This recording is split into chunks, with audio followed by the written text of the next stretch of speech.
Hey everyone, PJ here on Pocket Tech. I am back again with another comparison video. ఈ వీడియోలో మనం iPhone 14ని iPhone 13తో అయితే compare చేయబోతున్నాము. ఈ రెండింటిని కంపేర్ చేసి ఇప్పుడు కనుక ఎవరైనా ఐఫోన్ పర్చేస్ చేయాలి అనుకుంటే 14 చూస్ చేసుకోవాలా లేదా 13 చూస్ చేసుకోవాలా, అసలు ఈ రెండు ఫోన్స్లో ఉన్న మేజర్ డిఫరెన్సెస్ ఏంటి, ఇలాంటి ఇన్ఫర్మేషన్ ఇన్ డీటెయిల్గా ఈ వీడియోలో మాట్లాడుకోబోతున్నాం. So let's get started.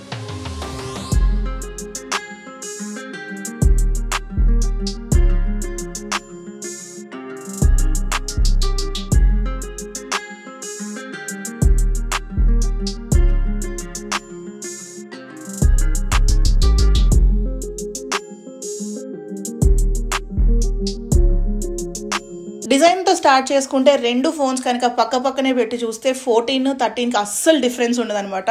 As it is copy paste లాగా ఉంటాయి. బ్యాక్ సైడ్ చూసుకుంటే 2 కెమెరాస్ డయాగ్నల్గా ఉంటాయి and complete back side glossy finish వస్తుంది అనమాట, మ్యాట్ ఫినిష్ అయితే కాదు. ఈ చుట్టూ బెజల్స్ వచ్చేసి మనకి అల్యూమినియం ఫ్రేమ్తో డిజైన్ చేశారు అండ్ ఇది వచ్చేసి మ్యాట్ ఫినిష్. ఫ్రంట్ చూసుకుంటే మనకి సేమ్ 20% స్మాలర్ నాచ్ ఉంటుంది కదా, రెండు డివైజెస్లోనూ ఆ 20% స్మాలర్ నాచే ఉంటుంది. మనకి 14లో అయితే డైనమిక్ ఐలాండ్ ఇవ్వలేదు. అండ్ సైడ్స్ చూసుకున్న బటన్స్ కానీ లేకపోతే వాల్యూమ్ రాకర్స్ కానీ కింద ఛార్జింగ్ పోర్ట్ కానీ యాజ్ ఇట్ ఈస్గా ఉంటాయి. అండ్ రెండు డివైజెస్కి మనకి ఫ్రంట్ సైడ్ చూసుకుంటే సెరామిక్ షీల్డ్ ప్రొటెక్షన్తో వస్తుంది. అండ్ మనకి తెలిసిందే కదా, ఈ సెరామిక్ షీల్డ్ ప్రొటెక్షన్ అనేది 4 times స్ట్రాంగర్గా ఉంటుంది. మరి డిఫరెన్స్ ఏంటి అని చూసుకుంటే బ్యాక్ సైడ్ కెమెరాస్లో మనకి వైడ్ యాంగిల్ కెమెరాలో సెన్సార్ని అయితే ఇంప్రూవ్ చేశారు. రెండు 12 మెగాపిక్సెల్ లెన్సే, కాకపోతే మనకి 14లో యూజ్ చేస్తున్న వైడ్ యాంగిల్ లెన్స్లో ఉన్న సెన్సార్ ప్రీవియస్గా 13 Pro Maxలో మనం చూసాం కదా, సెన్సార్ షిఫ్ట్ టెక్నాలజీ వచ్చిన పెద్ద సెన్సార్ ఉంది కదా, ఆ సెన్సార్ని అయితే మనకి 14లో యూజ్ చేస్తున్నారు. సో మీరు కనుక ఐఫోన్ 13 కేస్ తీసుకొచ్చి 14 కేసామనుకోండి, మనకి కేస్ అంత పర్ఫెక్ట్గా ఫిట్ అవ్వదు. బికాజ్ మనకి ఈ కెమెరా మాడ్యూల్ కొంచెం పెద్ద సైజులో ఉంటుంది అండ్ ఈ సైడ్స్ ఉన్న వాల్యూమ్ రాకర్స్ కూడా కొంచెం పైకి కింద కనిపిస్తుంది అనమాట. అంతకు మించి మనకి ఐఫోన్ 13కి కానీ 14కి కానీ చెప్పుకోదగ్గ పెద్ద డిఫరెన్సెస్ అయితే ఏం లేవు. నెక్స్ట్ డ్యూరబిలిటీ విషయానికి వచ్చేసరికి రెండు డివైజెస్లోనూ మనకి IP68 dust and water resistance feature అవైలబుల్గా ఉంటుంది. బ్లూటూత్ విషయానికి వచ్చేసరికి ఐఫోన్ 13లో వచ్చేసి మనకి బ్లూటూత్ 5.0 సపోర్ట్ ఉంటే ఐఫోన్ 14లో మనకి బ్లూటూత్ 5.3 సపోర్ట్ని అయితే తీసుకొచ్చారు. సో మీరు కనుక ఐఫోన్ 14 ఇండియాలో పర్చేస్ చేసుకుంటే మనకి 13లో 14లో ఒక ఫిజికల్ సిమ్ ఒక ఈ సిమ్ సపోర్ట్ ఉంటుంది. అదే యూఎస్లో 14 పర్చేస్ చేస్తే కనుక మనకి ఫిజికల్ సిమ్ ఉండదు. ఐఫోన్ 14లో ఓన్లీ ఈ సిమ్ సపోర్ట్ మాత్రమే ఉంటుంది. సో యూఎస్ వేరియంట్స్లో ఇంకొక డిఫరెన్స్ అనమాట 13కి 14కి. అండ్ మీరు కనుక యూఎస్లో అన్లాక్డ్ ఐఫోన్ పర్చేస్ చేసుకుంటే మీరు ఇండియాలో యూజ్ చేసే కెరియర్కి కనుక ఈ సిమ్ సపోర్ట్ ఉంటే మీరు ఈ ఫోన్ని ప్రశాంతంగా యూజ్ చేసుకోవచ్చు, ఎటువంటి ప్రాబ్లం ఉండదు. నెక్స్ట్ డిస్ప్లే పరంగా చూసుకుంటే డిస్ప్లే పరంగా అయితే అసలు 0.01% డిఫరెన్స్ కూడా ఉండదు. యాజ్ ఇట్ ఈస్ డిస్ప్లే అనమాట. రెండు డివైజెస్ మనకి 6.1 inches స్క్రీన్తో వస్తాయి. రెండిట్లోనూ మనకి సూపర్ రెటీనా XDR OLED డిస్ప్లేనే యూజ్ చేశారు. మనకి బోత్ డివైజెస్లో HDR 10+ సపోర్ట్ కానీ డాల్బీ విజన్ సపోర్ట్ కూడా అవైలబుల్గా ఉంటుంది. అండ్ మనకి మినిమం బ్రైట్నెస్ వచ్చేసి 800 nits ఉంటే పీక్ బ్రైట్నెస్ రెండు డివైజెస్లోనూ 1200 nits దగ్గరే ఉంటుంది. అండ్ ఇంకో విషయం ఏంటి అంటే అసలు మనకి రెజల్యూషన్లో కూడా ఎటువంటి డిఫరెన్స్ లేదు. రెండిట్లోనూ 1170x2532 పిక్సెల్స్తోనే వస్తుంది. రెండిట్లోనూ మనకి సౌండ్ క్వాలిటీ కూడా సిమిలర్గా ఉంటుందన్నమాట. నేనైతే ఇక్కడ ఒక audio and video bit play చేసి చూపిస్తున్నాను, మీరు ఇక్కడ చూడొచ్చు. నేను మీకు చెప్పాను కదండి శాన్ ఫ్రాన్సిస్కోకి మెరైన్ కౌంటీకి ఈ బ్రిడ్జ్ కనెక్షన్ అని. సో ఇక్కడ మీరు చూడొచ్చు. సో మధ్యలో మనకి పసిఫిక్ ఓషన్ వస్తుంది అనమాట. సో ఇప్పుడు మనం బీచ్ మీద నుంచి గోల్డెన్ గేట్ బ్రిడ్జ్ ఎలా ఉంటుందో చూద్దాం. ఈవినింగ్ టైం సన్సెట్ టైంలో. నెక్స్ట్ చిప్సెట్ విషయానికి వచ్చేసరికి for the first time Apple హిస్టరీలో కొత్త ఫోన్ లాంచ్ చేసిన ఓల్డ్ చిప్సెట్తో వచ్చిందనమాట. మనకి ఐఫోన్ 14 వచ్చేసి A15 బయానిక్ చిప్సెట్తో వస్తుంది. అండ్ మనకి తెలిసిందే ఐఫోన్ 13లో కూడా A15 బయానిక్ చిప్సెట్నే యూజ్ చేస్తున్నారు. రెండిట్లో A15 బయానిక్ చిప్సెట్ ఉన్నప్పటికీ ఫర్ ద ఫస్ట్ టైం ఒక నాన్ ప్రో వేరియంట్కి మనకి 6GB ఆఫ్ ర్యామ్ సపోర్ట్ అయితే ఇస్తున్నారు అనమాట. అదే ఐఫోన్ 13లో చూసుకుంటే జస్ట్ 4GB ఆఫ్ ర్యామ్ మాత్రమే ఉంటుంది. అండ్ ఇంకొక డిఫరెన్స్ ఏంటి అంటే ఐఫోన్ 14లో మనకి 5 cores GPUని యూజ్ చేస్తుంటే ఐఫోన్ 13లో 4 cores GPU యూజ్ చేస్తున్నారు అనమాట.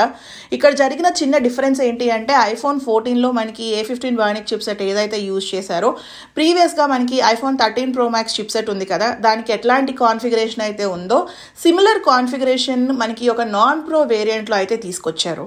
రెండిట్లోనూ A15 Bionic చిప్సెట్తోనే వస్తుంది కాబట్టి అసలు ఈ రెండింటికి ఒకసారి Geekbench టెస్ట్ రన్ చేసి చూద్దాం. చాలా ఇంట్రెస్టింగ్గా ఉండబోతుంది. సో నేనైతే రెండిట్లోనూ Geekbench కోర్స్ రన్ చేశాను. ఇక్కడ చూస్తున్నారు కదా, రెడ్ కలర్ ఫోన్ వచ్చేసి iPhone 14, వైట్ కలర్ది 13 అనమాట. మీరు ఇక్కడ స్కోర్స్ చూస్తే మనకి CPU స్కోర్స్ ఆల్మోస్ట్ సిమిలర్గా ఉన్నాయి, బికాజ్ రెండిట్లోనూ మనకి 5 కోర్ CPUతోనే వస్తుంది. అదే మనం GPU స్కోర్స్ విషయానికి వచ్చేసరికి GPU స్కోర్స్లో మాత్రం మనకి డ్రాస్టిక్ డిఫరెన్స్ కనిపిస్తుంది. iPhone 13లో చూస్తే జస్ట్ 10,759 పాయింట్స్ ఉంటే iPhone 14లో 12,621 పాయింట్స్ ఉన్నాయి. సో మనకి ఒక ఎక్స్ట్రా కోర్ ఆఫ్ GPU చూసారా ఎంత డిఫరెన్స్ మేక్ చేస్తుందో. దేని స్కోర్ ఎక్కువ ఉంటే దాని యొక్క పర్ఫార్మెన్స్ ఎక్కువ ఉన్నట్టు. అంతేకాకుండా మనకి iPhone 14లో 6GB ఆఫ్ ర్యామ్ ఉంటుంది కాబట్టి మల్టీ టాస్కింగ్ చేసేటప్పుడు న్యూమరస్ యాప్స్ ఓపెన్ చేసిన ఫోన్ చాలా స్మూత్గా ఉంటుంది. మనం ఒకసారి ఇప్పుడు 14లో కొత్తగా యాడ్ చేసిన ఫీచర్స్ ఏంటో చూద్దాం. మనకి 14లో అయితే కొత్తగా 2 ఫీచర్స్ వచ్చాయి. ఫస్ట్ వచ్చేసి క్రాష్ డిటెక్షన్ ఫీచర్ అనమాట. సో మనకి ఏదైనా యాక్సిడెంట్ అయినప్పుడు ఇమీడియట్గా మన ఎమర్జెన్సీ కాంటాక్ట్స్కి అయితే మనకి నోటిఫికేషన్ సెండ్ చేస్తుంది అనమాట. సో మనకి మీరు స్పీడ్గా వెళ్తూ సడన్ బ్రేక్స్ వేసిన, లేదు అంటే సైడ్ నుంచి ఎవరైనా వచ్చి హిట్ చేసినప్పుడు మన కార్ సడన్గా ఒక యాంగిల్ మూవ్ అయినా, ఇలాంటి సిచ్యువేషన్స్లో అయితే మనకి క్రాష్ డిటెక్షన్ ఫీచర్ అనేది యాక్టివేట్ అవుతుంది. అండ్ నెక్స్ట్ మనకి క్రాష్ డిటెక్షన్ పర్ఫెక్ట్గా వర్క్ అవ్వడం కోసం దీంట్లో యాక్సెలరోమీటర్ అండ్ గైరోమీటర్ని అయితే సూపర్గా ఇంప్రూవ్ చేశారు. నెక్స్ట్ వచ్చేసి కమ్యూనికేషన్ వయా శాటిలైట్. సో మీరు కనుక హైకింగ్కి వెళ్ళినప్పుడు ఎవరికైనా ఎమర్జెన్సీ మనకి మెసేజెస్ పంపించాలనుకోండి, మీరు లొకేషన్ తప్పిపోయినా, లేకపోతే మీకు ఏదైనా ఎమర్జెన్సీ సిచ్యువేషన్స్ ఉన్నా, లైక్ బ్రీతింగ్ ప్రాబ్లం కానీ, అలాంటి సిచ్యువేషన్స్లో మనం శాటిలైట్ కమ్యూనికేషన్ ద్వారా మెసేజ్ సెండ్ చేయొచ్చు. సో మనకి ఫోన్లో మనం ఎమర్జెన్సీ SOS ఓపెన్ చేయగానే మీకు శాటిలైట్ కనెక్షన్ స్ట్రాంగ్గా ఎక్కడ ఎటువైపు ఉంది అని చూపిస్తుంది. మీరు అటువైపు నడిచిన ఫోన్ అటు డైరెక్షన్లోకి పెట్టినా డైరెక్ట్గా శాటిలైట్కి మనం ఆ మెసేజెస్ వెళ్ళిపోయి ఎర్త్లో ఉన్న మనకి ఎమర్జెన్సీ సర్వీసెస్కి ఆ మెసేజ్ వెళ్ళిపోతుంది అనమాట. సో దట్ మీరు ఎక్కడున్నారు అనేది లొకేషన్ ట్రాక్ చేసుకొని మీకు హెల్ప్ని అయితే ప్రొవైడ్ చేయగలుగుతారు. ఈ ఫీచర్ అయితే కనుక ప్రస్తుతానికి ఓన్లీ US అండ్ కెనడాలో మాత్రమే వర్క్ అవుతుంది. Next coming to the cameras, మనకి రెండు డివైజెస్లో wide, ultra wide and front facing cameras 12 megapixel లెన్సే ఉంటాయి. మనకి డిఫరెన్స్ వచ్చేసి వైడ్ యాంగిల్ లెన్స్లో కనిపిస్తుంది అనమాట. iPhone 14లో బిగ్గర్ సెన్సార్ని యూజ్ చేశారు కాబట్టి కొన్ని సిచ్యువేషన్స్లో మనకి వైడ్ యాంగిల్ కెమెరా యూజ్ చేసి ఫొటోస్ తీస్తున్నప్పుడు నాకు iPhone 14లో ఫొటోస్ కొంచెం బ్రైట్గా అనిపించినాయి. అది నార్మల్గా యూజ్ చేస్తే తెలియదు అనమాట. అబ్నార్మల్గా మరీ గుచ్చి చూస్తే ఎక్కడో ఒక దగ్గర iPhone 14లో ఫొటోస్ కొంచెం క్లియర్గా అనిపించాయి. నార్మల్ ర్యాండమ్గా చూస్తే రెండిట్లోనూ సిమిలర్గా అనిపిస్తుంది. అండ్ నాకైతే అల్ట్రా వైడ్లో పెద్ద డిఫరెన్స్ ఏం కనిపించట్లేదు, యాజ్ ఇట్ ఈస్గా ఉన్నాయి. మీరు ఆల్రెడీ ఫోటో స్క్రీన్ మీద చూడొచ్చు.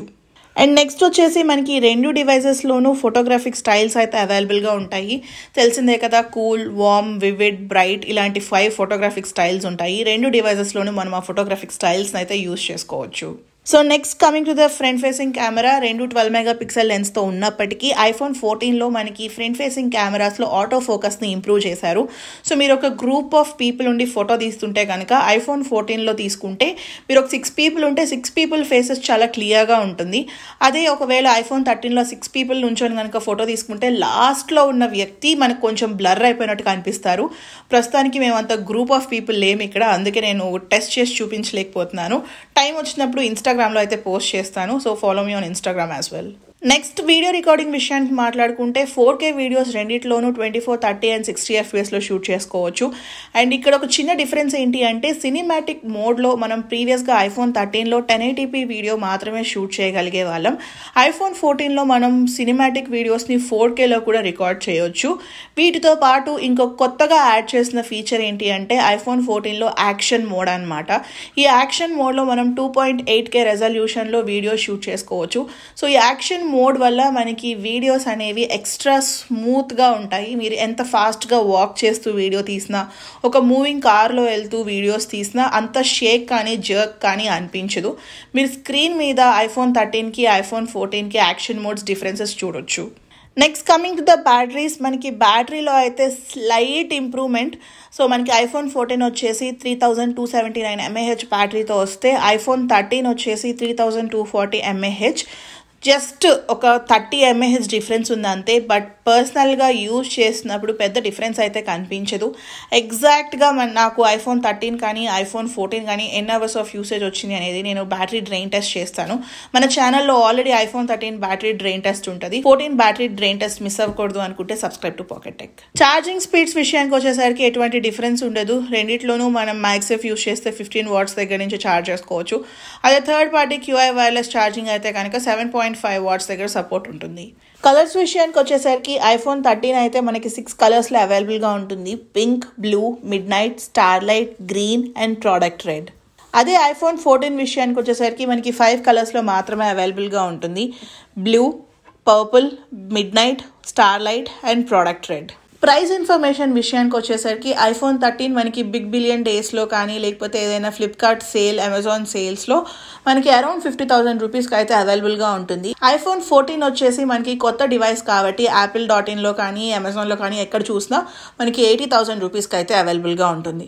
సో ఇప్పుడు క్వశ్చన్ వచ్చేసి iPhone 13 పర్చేస్ చేసుకోవాలా, లేదు అంటే iPhone 14 పర్చేస్ చేయాలా, లేదు నా దగ్గర iPhone 13 ఉంది నేను 14 అప్గ్రేడ్ అవ్వాలా అని మన సబ్స్క్రైబర్స్ కామన్గా అడుగుతున్నారు.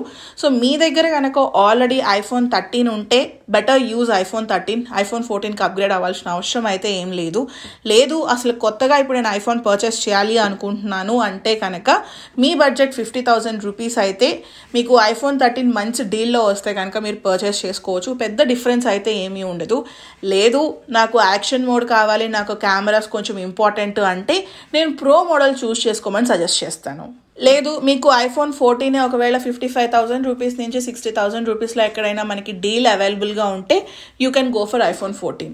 సో నాకు పర్సనల్గా అయితే iPhone 13కి 14కి కనిపిస్తున్న మేజర్ డిఫరెన్స్ వచ్చేసి రెండు. ఒకటి వచ్చేసి 6GB ఆఫ్ ర్యామ్ ఇంప్రూవ్ అయింది, సెకండ్ వచ్చేసి యాక్షన్ మోడ్.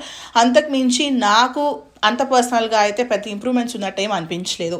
ఇది కంప్లీట్గా నా పర్సనల్ ఒపీనియన్. అందరికీ ఇదే ఒపీనియన్ ఉండాలని లేదు. మీ ఒపీనియన్ ఏంటో let me know in the comment section below.